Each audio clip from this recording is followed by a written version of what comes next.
माननीय सभापति महोदय, मैंने कहा था मुझे छेड़ो मत, अगर छेड़ोगे तो छोड़ूंगा नहीं। ये किसान गोलियों की बात कर रही है। माननीय सभापति महोदय, इस कांग्रेस की सरकार जब इनकी थी, अलग अलग राज्यों में गोली चलने की बात करते हैं। इनके साथ ये दिग्विजय सिंह जी बैठे, खून से हाथ इनके सने 24 किसानों को मारा। माननीय सभापति महोदय, मैं केवल विषय पर बोलना चाहता था। आप क्यों खड़े?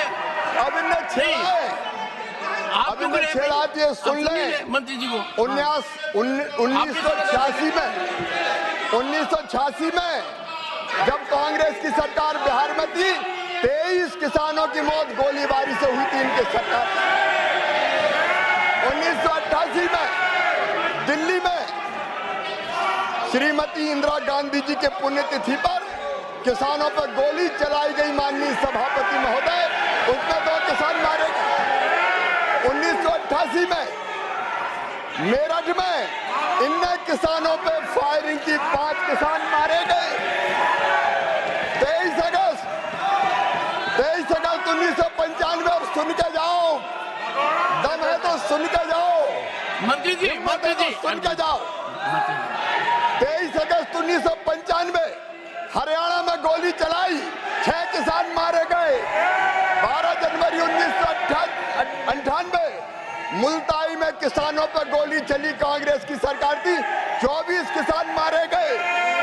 नंदीग्राम आंध्र प्रदेश में 2010 में 2 किसान मारे गए। 8 मई ग्रेटर नोएडा उत्तर प्रदेश, 4 किसानों की गोली से। माननीय सभापति जी, मैंने कहा था मैं शालीनता से बात करना चाहता हूँ। एक सेकंड बैठिए, स्थान ग्रहण कीजिए। लेकिन ये छेड़ेंगे तो मैं छोड़ूंगा नहीं। माननीय मंत्री जी, स्थान ग्रहण कीजिए। माननीय मंत्री जी, अपना बयान जारी रखें। माननीय सभापति महोदय, इस सदन में किसानों पर चर्चा हो रही है और किसान भी इसको ध्यान से सुनते हैं। मैं पूरी गंभीरता से अपनी बात पूरी करना चाहता हूं। लेकिन मैं जब कृषि मंत्री बना माननीय सभापति महोदय, तो मुझे लगा कि मुझे जितने प्रधानमंत्री भारत में आज तक हुए हैं, उन सबके भाषणों को पढ़ना चाहिए। और सबसे महत्वपूर्ण भाषण होता है 15 अगस्त का, स्वतंत्रता दिवस का, लाल किले की प्राचीर से। मैंने सोचा किसानों के लिए किस प्रधानमंत्री जी ने क्या कहा। आज मैं दुख के साथ ये तथ्य उद्घाटित कर रहा हूं, जब मैंने वो भाषण पढ़े तो मैं हैरत में रह गया, हैरान हो गया। मैंने जो उस दिन कहा था, कांग्रेस की प्राथमिकता किसान नहीं है। स्वर्गीय पंडित जवाहरलाल नेहरू जी, उनका आदर करता हूं, लेकिन उनके भाषण मैंने 15 अगस्त के सारे भाषण पढ़े। 1947 एक बार किसान का नाम नहीं लिया, 48 में एक बार, 49 में नहीं लिया, 50 में नहीं लिया, 51 में नहीं लिया, 52 में नहीं लिया, 53 में नहीं लिया, 54 में नहीं लिया, 55 में नहीं लिया, 56 में नहीं लिया, 57 में नहीं लिया, 58 में नहीं लिया, 59 में नहीं लिया, 60 में नहीं लिया, 61 में नहीं लिया। किसान शब्द नहीं आया। ये मैं पढ़ के कह रहा हूं माननीय सभापति महोदय, किसान शब्द नहीं आया। ये आपकी प्राथमिकता है। माननीय सभापति महोदय, स्वर्गीय इंदिरा गांधी जी, मैं हर एक की गरिमा का सम्मान करता हूं, कभी किसी के सम्मान को ठेस पहुंचाने वाली भाषा बोलने का मैं आदी नहीं हूं। लेकिन मैंने उनके भाषण भी पढ़े। 66 में 2 बार, 67 में 1 बार, 68 में 3 बार, 69 में 3 बार, 70 में 1 बार, 71 में, 72 में लिया नहीं, 73 में 2 बार, लेकिन कैजुअली, कोई नीति नहीं, कोई पॉलिसी की बात नहीं करी। 75 में, 76 में, 80 में 1-2 बार कैजुअल नाम दिया। स्वर्गीय राजीव जी, उनकी प्राथमिकता भी कभी किसान नहीं रहा, कांग्रेस की प्राथमिकता किसान नहीं रहा। और जब हमारे नेता नरेंद्र मोदी भारत के प्रधानमंत्री बने, मैंने उनके भाषण पढ़े। 2014 में 6 बार, 15 में 23 बार, 2016 में 31 बार, 2017 में 20 बार, 18 में 17 बार, 19 में 17 बार, 20 में 17 बार, 21 में 15 बार। अब भाषण उठा के देख, किसान का नाम खेती को प्राथमिकता। और माननीय सभापति महोदय, जो बात दिल में होती है जवान पे वही आती है। इनके दिल में किसान नहीं था, नरेंद्र मोदी जी के दिल में किसान था, इसलिए जुबान पे किसान बार बार आ। और मैं एक बात और कह के अपनी बात फिर किसान पर ही केंद्रित करूंगा। मुझे किसी को गाली देना अच्छा नहीं लगता, मैं कभी आलोचनाओं में विश्वास नहीं करता, लेकिन नाटक से किसान की जिंदगी नहीं बदलेगी।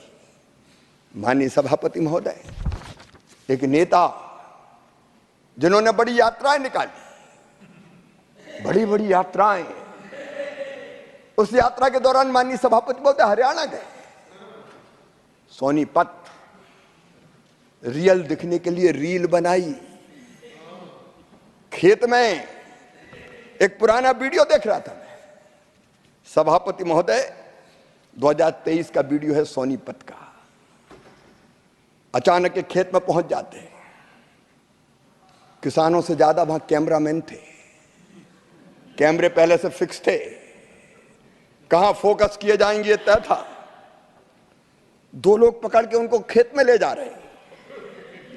खेत में पहुंचने के बाद उनको पता नहीं खेत में करना क्या है, तो वहां पूछ रहे हैं कैमरामैन से कैसे खड़े होना है, क्या करना है, क्या करना है। माननीय सभापति महोदय, मेरे पास उसकी ये पूरी की पूरी वीडियोग्राफी की सीडी है। ये मैं सभा के पटल पर रखना चाहता हूं। माननीय ऑथेंटिकेट कीजिए और सदन के पटल पर रखिए। मैं ऑथेंटिकेट करके सदन के पटल पर रखता हूं। ये नाटक करते हैं किसान के नाम पे। इसके टेक्स्ट कहां खड़ा होना है, क्या सभापति महोदय during course of the day जी ये रख दीजिए।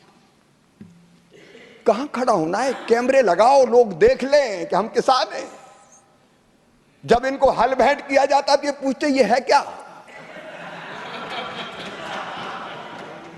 और एक स्वर्गीय प्रधानमंत्री जी ऐसे हुए हैं कि जिनने जब देखा कि लाल मिर्ची के दाम हरी मिर्ची से दादा है, तो उन्होंने कहा किसानों ये लाल मिर्ची क्यों नहीं उगाते। ये खेती की बात करेंगे माननीय सभापति महोदय, ये किसानी की बात करेंगे। जहां चर्चा करने हो कर ले। मैं किसान का बेटा भी हूं और खुद भी किसान हूं, खेती करता हूं। और इसलिए मैं कह रहा था, किसानों के बारे में भाजपा ने सोचा, हमारे प्रधानमंत्री नरेंद्र मोदी जी ने सोचा। माननीय सभापति महोदय, आप खुद किसान हैं, हम समझते हैं। टोडरमल जी के जमाने से किसानों के सारे अभिलेख व्यक्ति संधारित करता था, पटवारी, रेवेन्यू का अमला। अंग्रेज आए, उनने वो प्रथा जारी रखी, कांग्रेस में वो प्रथा जारी रही। मैं सबको बेईमान नहीं कहता, लेकिन अगर सब पटवारी खराब नहीं है, लेकिन कोई के मन में आ जाए रिकॉर्ड में हेरा फेरी करनी है, तो कई बार हमने देखा धन्ना की नाम जमीन पन्ना के नाम चली गई। रामलाल बेचारा खेती कर रहा है, बरसों बाद पता चला ये जमीन तो श्यामलाल की हो गई। एक ने अनेकों घोटाले होते थे, जिंदगी भर कोर्ट में मामले चलते थे। अब ये चीजें कांग्रेस को समझ में नहीं आ सकती। माननीय सभापति महोदय, अगर फसल खराब हो जाए किसान की और राहत की राशि के लिए सर्वे करना तो कौन करता था, नजरी आकलन आदमी करता था, रेवेन्यू का। और कई बार उसके मन में आ जाए बेईमानी। मैं मुख्यमंत्री रहते हुए नरसिंहपुर जिले में गया, हमने पर्याप्त राहत की राशि दी। वहां जाके किसानों ने मुझे शिकायत की कि मुख्यमंत्री जी, जिसका गन्ना बोया था उसको गेहूं की फसल खराब होने का ओले के बाद मुआवजा दे दिया। पटवारी के मन में अगर आ गया तो इधर के उधर लिख दी। माननीय सभापति महोदय, कई सब शिकायतें हर एक राज्य में आती है। इस व्यवस्था को ठीक करने की जरूरत थी। और मैं हमारे विजनरी प्रधानमंत्री श्रीमान नरेंद्र मोदी जी को हृदय से धन्यवाद देना चाहूंगा। भारत के किसानों की ओर से उन्होंने डिजिटल कृषि मिशन शुरू करने का संकल्प लिया। माननीय अध्यक्ष सभापति जी, मुझे कहते हुए गर्व है कि किसानों को आधार की तरह एक डिजिटल पहचान दी जाएगी। किसान आईडी बनाई जा रही है, जिसको किसान की पहचान के रूप में जाना जाएगा। इस किसान आईडी को राज्य के भूमि के रिकॉर्ड के साथ जोड़ा जाएगा। माननीय सभापति जी, अब किसान कोई भी फसल बोएगा, उसके रिकॉर्ड में अब हेरा फेरी नहीं हो सकती, क्योंकि वो डिजिटल है। आदमी गड़बड़ नहीं कर सकता। और फसल अगर बोई गई है तो बोने के बाद जैसी फसल आती है, मोबाइल से वीडियोग्राफी करके उसको सुरक्षित कर दिया जाएगा, ताकि कोई फसल कौन सी बोई है उसमें गड़बड़ ना कर सके। और किसानों के नुकसान का आकलन अब हम ये व्यवस्था बना रहे हैं कि आदमी नहीं करेगा, व्यक्ति नहीं करेगा, सीधे रिमोट सेंसिंग के माध्यम से होगा। जैसा नुकसान होगा वो 100% वैसे ही आ जाएगा और किसान को पूरा, जो पात्र किसान है, पूरी राहत दी जाएगी। ये डिजिटल कृषि मिशन का हम प्रारंभ कर रहे हैं। माननीय सभापति महोदय, खेती के लाभ को अगर बढ़ाना है तो होलिस्टिक दृष्टिकोण अपनाना पड़ेगा। मेरे प्रधानमंत्री जी ने मुझे निर्देश दिया कि बैठ के सोचो, खेती और खेती से संबंधित सारे विभाग एक दिशा में कैसे सोचे। विभाग अलग अलग हो सकते हैं सभापति जी, लेकिन हम जानते हैं केमिकल फर्टिलाइजर विभाग अलग है, लेकिन खेती से उसका संबंध है। जल शक्ति विभाग अलग है, खेती से संबंध उसका है। और इसलिए सरकार यह प्रयास कर रही है कि अलग अलग विभाग, चाहे वो एनिमल हस्बेंड्री हो, फिशरीज हो, हॉर्टिकल्चर हो, ये मिलके प्लानिंग करें, एक दिशा में चलें, ताकि हम खेती में लाभ को और ज्यादा बढ़ाने का काम कर सकें। एकीकृत दृष्टिकोण ये सरकार अपनाएगी। मोदी है तो मुमकिन है। माननीय सभापति जी, हम कृषि का विविधीकरण कर रहे हैं। माननीय सभापति महोदय, केवल अनाज की खेती नहीं, फलों की खेती, फूलों की खेती, सब्जियों की खेती, औषधि खेती, एग्रो फॉरेस्ट्री, और उसके साथ साथ माननीय सभापति महोदय, पशुपालन, अनेकों प्रकार, मधुमक्खी पालन, अनेकों प्रकार के काम को जोड़ के छोटे और सीमांत किसानों को भी ज्यादा लाभ कैसे हो सके, उसकी योजना ये सरकार बना रही है। मुझे कहते हुए खुशी है माननीय सभापति महोदय, आईसीआर ने अलग अलग एग्रो क्लाइमेटिक जोन के आधार पर विभिन्न जलवायु क्षेत्रों में 74 एकीकृत कृषि प्रणाली विकसित की है। हम ये प्रयत्न कर रहे हैं माननीय सभापति महोदय कि छोटा किसान, 1 हेक्टेयर का किसान, क्योंकि जोत के आकार काफी छोटे हैं हमारे देश में, वो उसमें कैसे लाभ कमा पाए। वो केवल अनाज नहीं, बाकी फसल भी लगाए, उसके साथ सहायक काम भी चलाए। इसका एक मॉडल बनाए, हम मॉडल फार्म बना रहे हैं और किसान को एजुकेट करेंगे कि 1 हेक्टेयर में भी फायदे की खेती करना है तो ये एक मॉडल है, किसान देख के सीखेगा। और एक बात और माननीय सभापति महोदय, केमिकल फर्टिलाइजर का उपयोग हमारे अन्न के भंडारों को भरने के लिए वरदान साबित हुआ, लेकिन आज मैं आपके माध्यम से सभापति महोदय कहना चाहता हूं कि केमिकल फर्टिलाइजर का उपयोग अंधाधुंध हो रहा है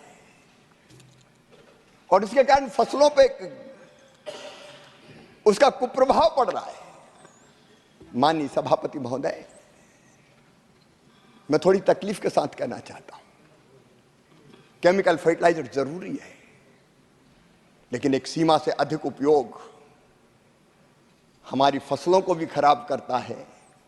कई राज्य ऐसे हैं कि कैंसर एक्सप्रेस जैसी ट्रेनें चल जाती है और हमारी भूमि के स्वास्थ्य को भी खराब कर रहा है। उर्वरा शक्ति कम हो रही है, मित्र कीट मारे जा रहे हैं। सभापति महोदय, इस समय बरसात के समय हम देखते थे, एक जमाने में जो गांव में रहते कितने केंचुए आते थे। ये केंचुए सबसे बड़े उर्वरक है।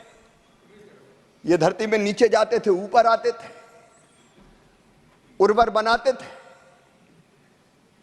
और वो मिट्टी खाते थे और मिट्टी जब बाहर देते थे तो वो भी खाद का काम करती थी। अब केंचुए समाप्त हो गए, अब समय आ गया है। मैं प्राकृतिक खेती के बहुत विस्तार में नहीं जाऊंगा, लेकिन समय आ गया है। तब हमको उत्पादन बनाए रखते हुए, उत्पादन बढ़ाते हुए हमको सोचना पड़ेगा प्राकृतिक खेती के बारे में। मैं प्रधानमंत्री नरेंद्र मोदी जी की तरफ जानता हूं। मैं थोड़ा सा समय और लेना चाहूंगा माननीय सभापति महोदय। माननीय सभापति महोदय, एक दिन प्रधानमंत्री जी, जब मैं मुख्यमंत्री था, मुझे फोन किया। रीवा आने वाले थे मध्य प्रदेश में, और मुझे फोन करके ये कहा कि एक छोटी नाटिका बने जिसमें एक बेटी धरती बने, और अधिक केमिकल फर्टिलाइजर के उपयोग के कारण वो धरती कहे कि मैं तुम्हारी मां हूं, आखिर कितना केमिकल फर्टिलाइजर डालोगे। उनकी तड़फ थी। और इसलिए माननीय सभापति महोदय, मुझे कहते हुए प्रसन्नता है कि हम प्राकृतिक खेती को भी प्रारंभ कर रहे हैं। प्राकृतिक खेती मिशन इस सरकार ने बनाया। प्राकृतिक खेती का अर्थ यह नहीं है कि सारी की सारी जमीन पर किसान प्राकृतिक खेती करे। प्राकृतिक खेती के कई सफल प्रयोग हुए हैं। गुजरात के राज्यपाल देवव्रत जी ने अनेकों प्रयोग किए। कई राज्यों में किसान प्राकृतिक खेती कर रहे हैं, और इसलिए अब धीरे धीरे 1 करोड़ किसानों को सेंसिटाइज करेंगे, जागरण करेंगे। उनमें से 18,75,000 किसानों से जो ट्रेंड होंगे प्राकृतिक खेती में पहले लाएंगे। 7.5 लाख हेक्टेयर जमीन में हम प्रारंभ करेंगे, पूरी जमीन में नहीं। और मैं किसानों से आह्वान करना चाहता हूं कि धरती मां के स्वास्थ्य को बनाए रखने के लिए पूरी जमीन में नहीं, अगर 5 एकड़ है तो 1 एकड़, 2 एकड़ है तो आधे एकड़ में हम करके देखें। वैज्ञानिक ये सिद्ध कर रहे हैं कि प्राकृतिक खेती से पैदा हुए उत्पाद बहुत पोषक होते हैं, पोषण भी देते हैं, और धरती के स्वास्थ्य को भी ठीक करते हैं, और उत्पादन भी नहीं घटता। इसलिए वैल्यू एडिशन, इसलिए माननीय सभापति महोदय, प्राकृतिक खेती की तरफ ध्यान